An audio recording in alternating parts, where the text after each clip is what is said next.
Hello guys, हेर्न सक्नुहुन्छ उहाँको फेस चाहिँ यस्तो छ अनि म चाहिँ यो कालो फेस मास्क लगाइदिन्छु। अब हामी फर्स्ट टाइम लगाएको कस्तो रिजल्ट आउँछ हेर्न सक्नुहुन्छ। उहाँ चाहिँ गेम खेल्दै हुनुहुन्छ, मैले उहाँको फेस चाहिँ यस्तो गरिसकेँ। अब कस्तो लगाउँछ खासै त थाहा छैन, तर त्यही पनि अलिअलि आफूले जान्दो। यता हेर्छु त यस्तो भइरहेको छ गाइज। अब मलाई कतिसम्म दुख्छ भन्ने थाहा छैन। यस्तो नै छ। यो सुक्यो भने चाहिँ निकाल्नु हो। हेलो गाइस, हेर्न सक्नुहुन्छ यसले चाहिँ यो फेसको दागहरू निकाल्छ भनेर दाग त छैन, रहर मानेर भनौँ न। रहर पहिलोचोटि फर्स्ट टाइम मैले तिमीलाई जब देखेँ कस्तो लगाउँछन् थाहा छैन, त्यही पनि हामीले लगेर छौँ। अब निकाल्दा कस्तो हुन्छ धेरै मजा आउँछ होला निकाल्दा। मजा आउँछ। हेर्न सक्नुहुन्छ पहिलोचोटि लगाएको होइन, फेस क्लिजिङ गर्न लागि फेस मास्क हुन्छ के हुन्छ फेस मास्क। अब मैले सानो सानो सानो तिनका दागहरू छ भने त्यसलाई जडैदेखि खलेर फाल्नको लागि बस्नु चाहन्न, तर हजुरको मुखलाई राम्रो बनाउन चाहन्छु भनेको यस्तो गरेर गर्नु रहेछ गाइज। सबैले दुख्छ भन्छन्, मेरो बुढाले चाहिँ केही भन्नुभएको छैन। ए हेर्न सक्नुहुन्छ दुख्न त दुखेको छैन। आउच आउच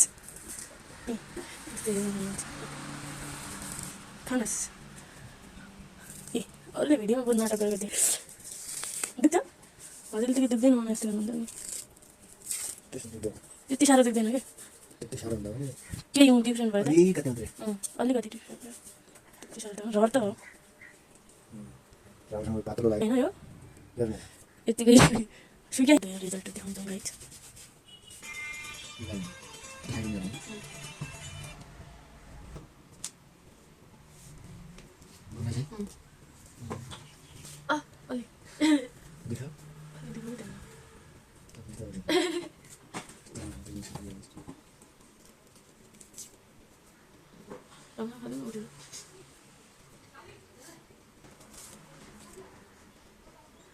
सुत्ती खान्छु भन्दा ठाडो दुखेर माऱ्यो भैया, ढाड दुखेर माऱ्यो भने जस्तो भयो।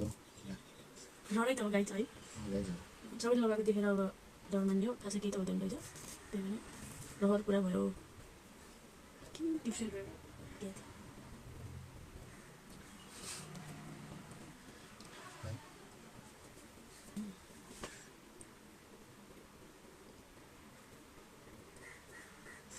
बेला सबैले राम राम भन्दै मन सानो त तिम्रै नाम यो चाहिँ सुकेको रहेछ गाइज। एकछिनमा सुक्छ, त्यसपछि फाल्ने हो। उहाँले निकालिदिनु।